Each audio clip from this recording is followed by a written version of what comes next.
Mateus capítulo 9. E entrando no barco, passou para o outro lado e chegou à sua cidade. E eis que lhe trouxeram um paralítico deitado numa cama. E Jesus, vendo a fé deles, disse ao paralítico: Filho, tem bom ânimo, perdoados te são os teus pecados. E eis que alguns dos escribas diziam entre si: Ele blasfema. Mas Jesus, conhecendo os seus pensamentos, disse: Por que pensais mal em vossos corações?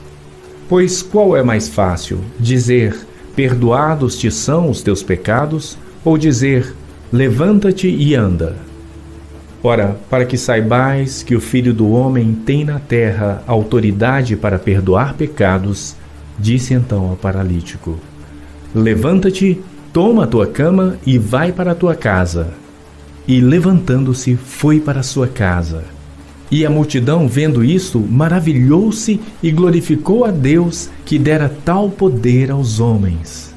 E Jesus, passando adiante dali, viu assentado na recebedoria um homem chamado Mateus e disse-lhe: Segue-me. E ele, levantando-se, o seguiu. E aconteceu que, estando ele em casa, sentado à mesa, chegaram muitos publicanos e pecadores e sentaram-se juntamente com Jesus e seus discípulos. E os fariseus, vendo isto, disseram aos seus discípulos: Por que come o vosso mestre com publicanos e pecadores?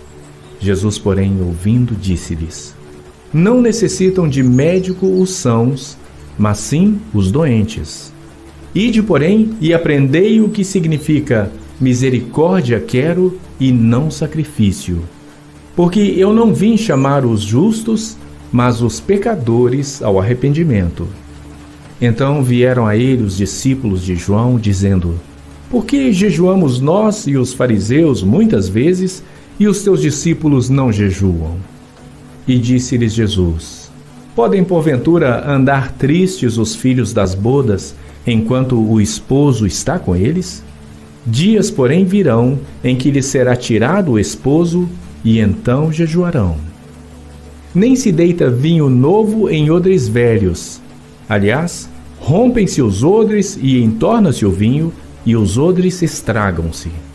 Mas deita-se vinho novo em odres novos, e assim ambos se conservam.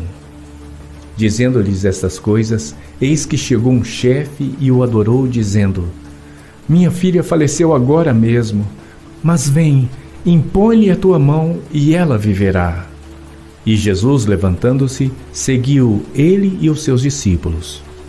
E eis que uma mulher que havia já 12 anos padecia de um fluxo de sangue, chegando por trás dele, tocou a orla de sua roupa, porque dizia consigo: Se eu tão somente tocar a sua roupa, ficarei sã.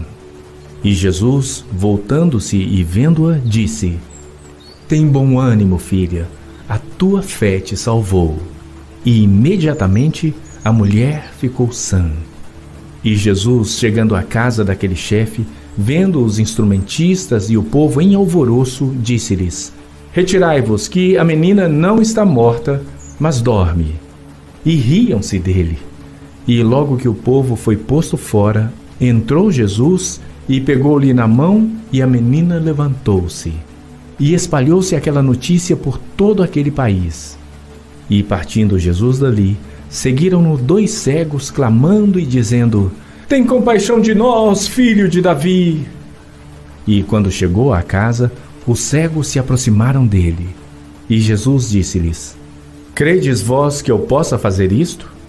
Disseram-lhe eles: Sim, Senhor. Tocou então os olhos deles, dizendo: Seja-vos feito segundo a vossa fé. E os olhos se lhes abriram. E Jesus ameaçou-os, dizendo: Olhai que ninguém o saiba. Mas tendo eles saído, divulgaram a sua fama por toda aquela terra. E havendo-se eles retirado, trouxeram-lhe um homem mudo e endemoninhado. E expulso o demônio, falou o mudo. E a multidão se maravilhou, dizendo: Nunca tal se viu em Israel.